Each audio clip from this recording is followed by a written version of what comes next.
آج ہم کچھ گفتگو کر رہے ہیں کہ ہم نے پاکستان میں رہنے کو کیوں اولیت دی، فوقیت دی اور باہر کیوں نہیں گئے۔ تو ایک عام تاثر یہ پیدا ہوا ہے موجودہ حالات میں کہ پاکستان میں نئی نسل کے لیے کوئی امکانات نہیں ہیں اور کوئی ترقی کے مواقع نہیں ہیں، لیکن جو ہم نے اپنے ایکسپیرینس میں دیکھا وہ اس کے بالکل برعکس ہے۔ اور الحمدللہ ہم یہاں جمے رہے، بہت نامساعد حالات میں جمے رہے، اور اللہ سبحانہ و تعالیٰ نے ہمیں تمام تر اپنی نعمتوں سے بہرور فرمایا۔ اور کسی بھی مطلب اگر ہم ایک قسم کا تقابل کریں اپنے ان دوستوں کے ساتھ جو بیرون ملک چلے گئے، تو ہم پیچھے نہیں رہے، اور ہم نے ایک بھرپور کردار ادا کیا ہے اس ملک کی ترقی میں اور امت مسلمہ کی ترقی میں اور تقریباً انسانیت کی ترقی میں بھی۔ تو اس وجہ سے میں یہ سمجھتا ہوں کہ آج بھی اتنے ہی امکانات موجود ہیں جتنے پہلے تھے، صرف یہ کہ محنت اور لگن کے ساتھ اور یکسوئی کے ساتھ ایک صحیح ہدف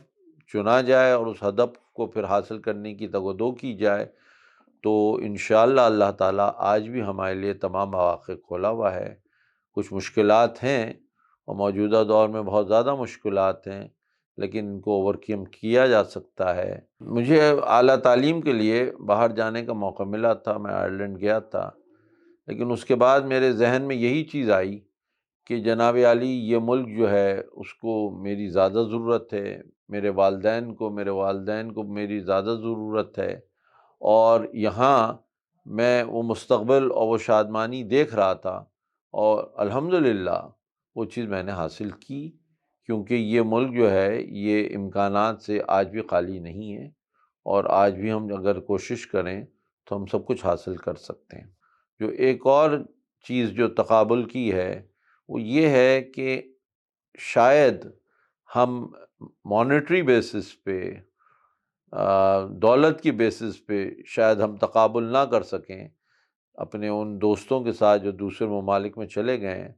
لیکن جو ہیومن سروس اس ملک میں رہ کے اللہ تعالیٰ نے ہمیں توفیق دی کہ ہم انسانیت کی خدمت کر سکیں، وہ میں سمجھتا ہوں کہ اس کا ایک بہت بڑا امپیکٹ ہے، کیونکہ یہ ایک غریب ملک ہے۔ یہاں کے عوام بہت زیادہ مستحق ہیں کہ ان کی مدد کی جائے،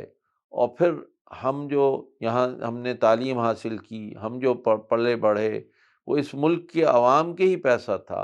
انہی کے ٹیکس کے پیسے سے ہم جو ہے وہ اس قابلیت تک حاصل کر سکے۔ تو اب ہم پہ یہ واجب ہوتا ہے کہ ہم ان کا جو احسان ہے اس احسان کا بدلہ دیں، اور احسان کا بدلہ یہی ہے کہ ان کی پھر خدمت کریں اور اس ملک میں رہیں، اور اللہ تعالیٰ ہمیں وہ تمام راحتیں جو دنیاوی راحتیں ہوتی ہیں وہ بھی دے گا، اور اخروی راحتوں سے بھی بہرور فرمائے گا۔ تو میں سمجھتا ہوں کہ کسی طور پہ بھی پیسمزم کا، قنوطیت کا کوئی ذہن نہیں بنانا چاہیے، اور ایک مستقبل کے لیے جو ایک امید ہے وہ زندہ رہنی چاہیے۔ شکریہ بہت بہت۔ گھر تو آخر اپنا ہے۔